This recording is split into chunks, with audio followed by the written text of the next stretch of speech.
Fala pessoal, estamos aqui para mais uma aula da nossa playlist de Introdução à Fisiologia Humana e hoje o tema da nossa aula é estruturas celulares. Nós conheceremos os componentes das células. Lembrando que na última aula eu expliquei a vocês que a morfologia da célula se dará de acordo com a sua função. Então, a depender dessa função celular, haverá ou não a presença de algumas estruturas que nós conheceremos a seguir.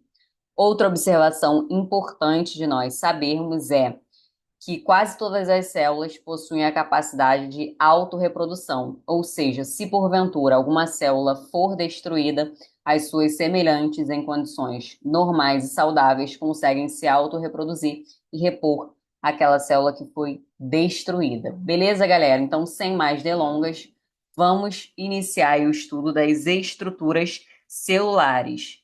E temos como estrutura básica da célula a composição de membrana plasmática, protoplasma e organelas. A membrana plasmática é aquela que delimita a célula, separando o interior do meio exterior. Costumo dizer que a membrana plasmática está para a célula, assim como a pele está para o nosso organismo. Então, qual é a função da pele para o nosso corpo? Separar as nossas estruturas internas do mundo exterior. A membrana plasmática vai exercer essa mesma função para a célula, separando as estruturas intracelulares do meio externo. Outro composto fundamental à célula é o protoplasma, que nada mais é do que um conjunto de substâncias formado por água, íons, proteínas, lipídios e carboidratos. Essas substâncias são essenciais ao funcionamento celular. E as organelas, por sua vez, são compartimentos físicos intracelulares que desempenham funções específicas. Falando ainda em membrana, eu trouxe para vocês aqui o exemplo de uma célula e vocês podem observar que a membrana plasmática é essa grandona aqui, mas também que há a presença de outras estruturas membranosas que circundam as organelas, por exemplo, a membrana mitocondrial, a membrana lisossomal, a membrana reticular, a membrana nuclear. Quais são as funções dessas membranas? Proteger a entrada de substâncias que ficam dispersas aqui no citoplasma, essa entrada no interior das organelas. Então, é impermeabilizar a entrada dessas substâncias dispersas ali no citoplasma nas organelas, que por vezes não serão necessárias ou atrapalharão o funcionamento. Então, aprofundando o estudo da membrana plasmática em específico, quais são as características dessa membrana? Primeiro, ela é composta por uma bicamada lipídica de fosfolipídios. E qual é a composição da molécula de fosfolipídio? Um grupamento fosfato e um grupamento de ácido graxo. O grupamento fosfato está representado por essas bolinhas, essas cabecinhas verdes aqui. E ele é hidrofílico, porque possui afinidade com substâncias hidrossolúveis. Já o grupamento de ácidos graxos está representado aqui por essas caldinhas roxas aqui. E ele é hidrofóbico, porque ácido graxo é um tipo de lipídio. E lipídio não tem afinidade por moléculas hidrossolúveis, tá bom? Outro constituinte da membrana plasmática é a proteína, de dois tipos: integrais, essas que atravessam a membrana plasmática, atuando como transportadores, como enzimas e como receptores, transportadores principalmente de substâncias hidrossolúveis, uma vez que elas não conseguem permeabilizar a bicamada lipídica, e proteínas periféricas, que são essas que ficam ancoradas à membrana, atuando também como transportadores, como receptores, como enzimas, beleza?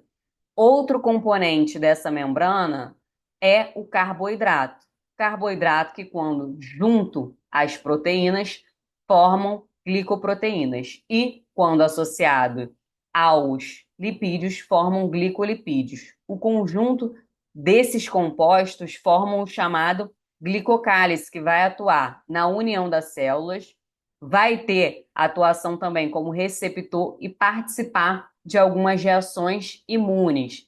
Então, recapitulando, quais são as principais características da membrana plasmática, constituída por bicamada lipídica, por proteínas integrais, que são as que atravessam a membrana, e periféricas, as que ficam ancoradas, e por carboidratos, que juntamente com proteínas e lipídios formam o chamado glicocálice. Agora nós olharemos para dentro da célula.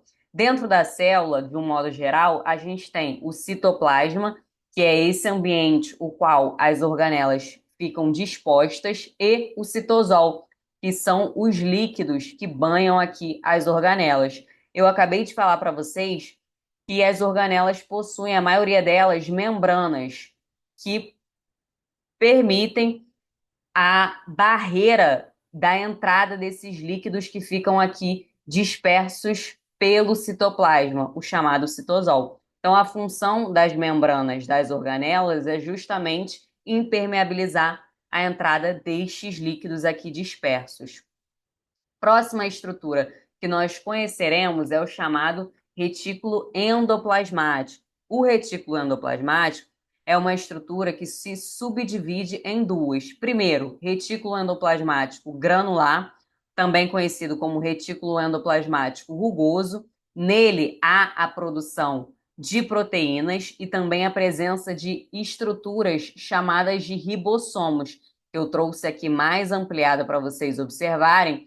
Os ribossomos são justamente as estruturas que vão atuar na produção de proteína. Então, o retículo endoplasmático granular ou rugoso, ele atua na produção de proteínas e contém ribossomos. Quase que não sai, gente. Retículo endoplasmático granular contém ribossomos e atua na produção de proteínas. Foi. Agora, o retículo endoplasmático liso, que é a outra subdivisão do retículo endoplasmático, ele vai atuar na produção de substâncias lipídicas. E como vocês podem observar, eles não possuem grânulos de ribossomos. Então, eles são considerados agranular ou liso.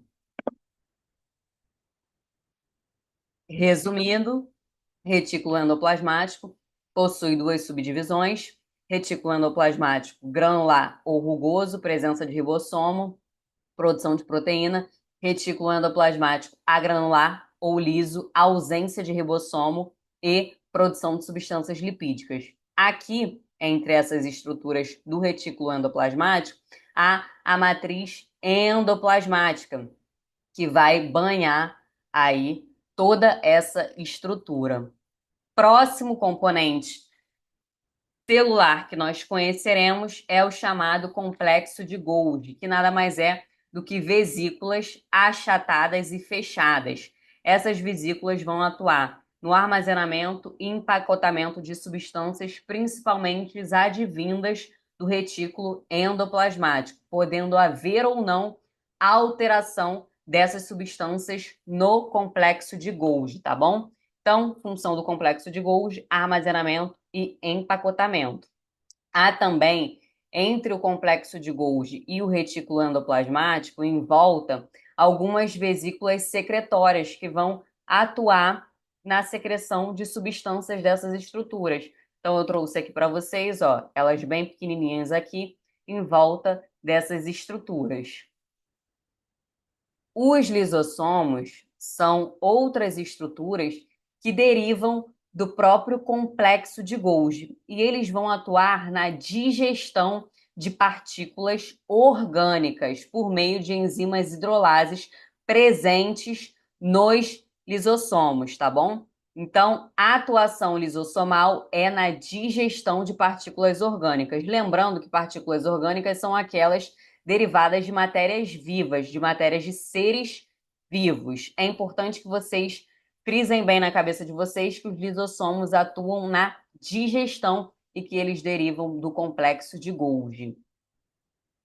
Os peroxissomos, por sua vez, são estruturas que acredita-se que tenham sido derivadas do retículo endoplasmático, e eles atuarão na oxidação de substâncias tóxicas por meio de enzimas catalases. Então, diferentemente dos lisossomos, os peroxissomos atuarão na oxidação de substâncias tóxicas, embora sua estrutura seja muito parecida com A do lisossomo.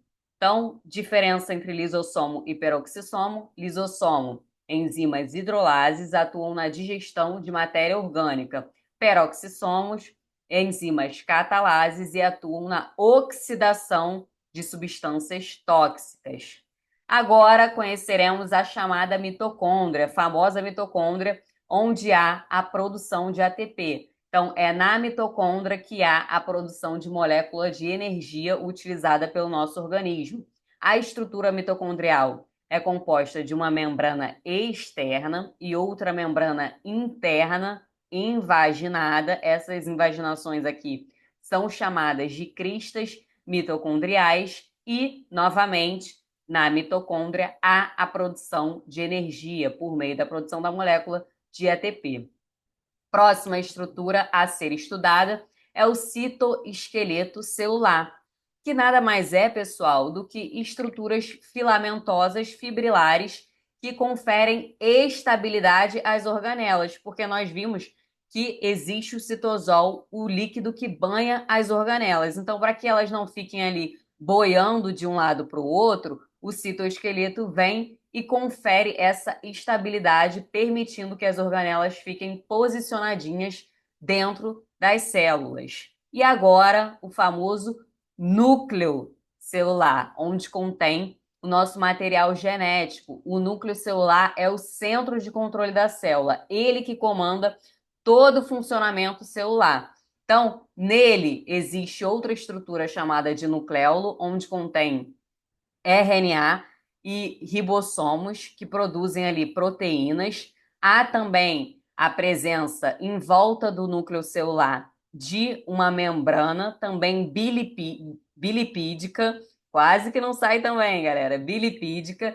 E nessa membrana, a presença de poros nucleares que permitem a passagem de algumas moléculas entre o núcleo e outras estruturas, tá bom? Então, o núcleo é o centro de comando celular, é o centro de funcionamento, é onde contém todo o DNA que vai comandar as células. Beleza, galera? Agora, nós veremos aqui um resumo de tudo que foi falado.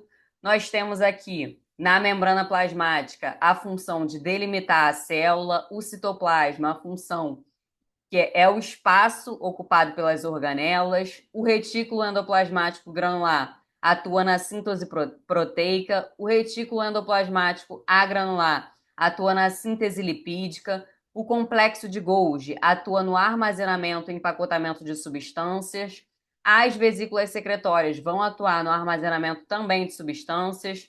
Os lisossomos na digestão, já os peroxissomos na oxidação, as mitocôndrias na produção de energia, o citoesqueleto confere estabilidade às organelas e o núcleo é o centro de controle da célula. Muito tranquilinho aqui as estruturas celulares, tá bom? Agora vamos resolver algumas questõezinhas,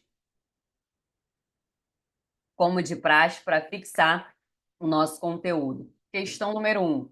No início da década de 70, dois cientistas esclareceram definitivamente como é a estrutura das membranas celulares, propondo um modelo denominado de mosaico fluido.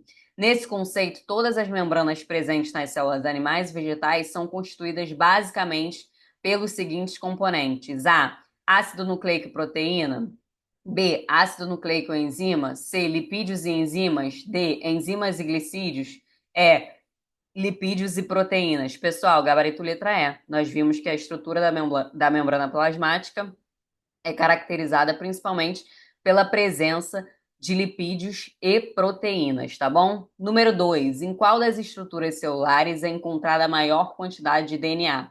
A. Ribossomo. B. Cloroplasto. C. Complexo Golgiense. D. Mitocôndria. E. Núcleo. Pessoal, vimos agora.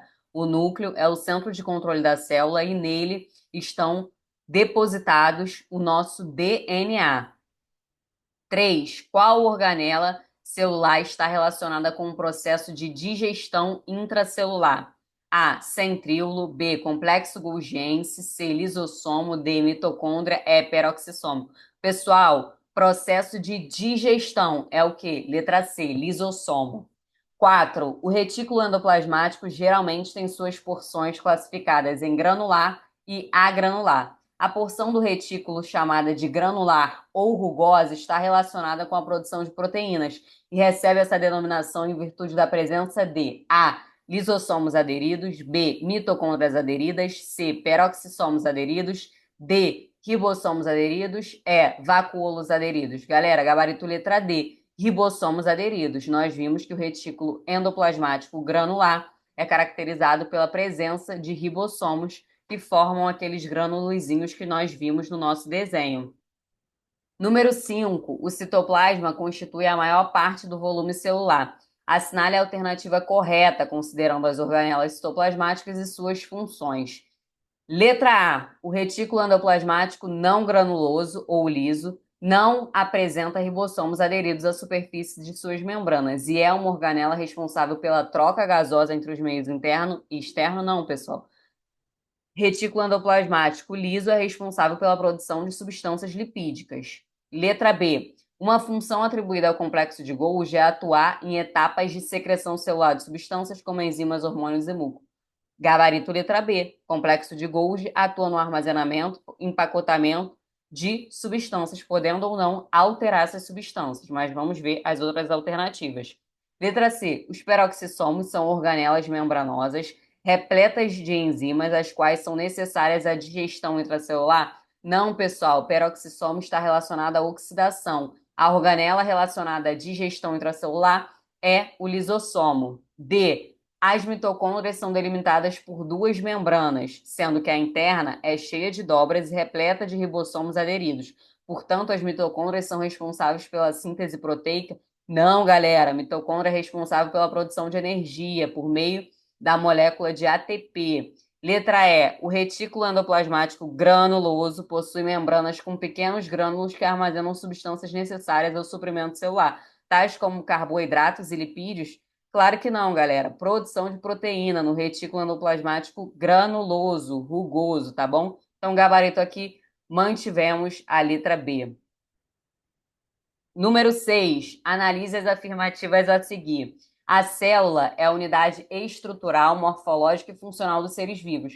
Todos os mamíferos possuem células. Afirmativa correta. Célula é a unidade básica do ser vivo.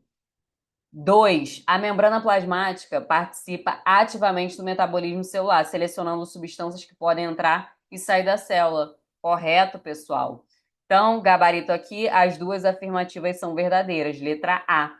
Número 7. Analise as afirmativas a seguir. O glicocálice é um revestimento constituído de cadeias de carboidratos que estabelecem ligações dos tipos pontes de hidrogênio com as proteínas transmembrana e com as moléculas de fosfolipídios do folheto externo. Sua função mais importante é garantir que a célula irá interagir com proteínas inadequadas que causam danos químicos e físicos ao organismo. Só não tem nada a ver essa afirmação aqui. Afirmação de número 2. A membrana celular é uma estrutura limitante que envolve a célula e participa de suas funções, tais como a realização do metabolismo, a síntese de sais e proteínas, a digestão de macronutrientes e a defesa do corpo humano. Não, pessoal, a membrana celular não possui essas últimas funções aqui. Então, as duas afirmativas estão o quê? Erradas. Resposta letra D. As duas afirmativas são falsas. Número 8. Nós temos aqui a foto de uma membrana plasmática. Agora vamos ler a questão. Tendo como referência o modelo precedente, correspondente ao mosaico fluido da membrana plasmática, julgue o item a seguir. O glicocálice, formado por glicolipídios e glicoproteínas, presente na superfície da membrana plasmática, está envolvido com a adesão celular. Galera, tá certa essa afirmação. Nós vimos que uma das funções do glicocálice é unir as células. Questão de número 9. A maquinaria da célula humana é um exemplo de obra de arte exibida pela natureza. Essa maquinaria é composta por organelas que funcionam como se fossem pequenos órgãos presentes no corpo, exercendo com excelência o papel de manutenção da vida. Uma das funções biológicas dessa maquinaria é a síntese de proteínas, atividade comumente realizada no lisossomo, cloroplasto, glicocálice, retículo endoplasmático rugoso ou retículo endoplasmático liso. Pessoal, síntese proteica é retículo endoplasmático rugoso. Retículo endoplasmático rugoso é aquele qual a presença de ribossomos, também chamado de retículo endoplasmático granular. Questão de número 10. Células animais, quando privadas de alimento, passam a degradar partes de si mesma como fonte de matéria-prima para sobreviver. A organela citoplasmática diretamente responsável por essa degradação é aparelho de Golgi, centríolo, lisossomo, mitocôndria, ribossomo. Pessoal, digestão de matéria-prima é o quê? Lisossomo. Letra C, C, tá bom? Com isso, finalizamos a nossa aulinha, estruturas celulares, ó, mamão com açúcar, tranquilinho. Aguardo vocês para a próxima aula. Beijo no coração de cada um e fiquem com Deus.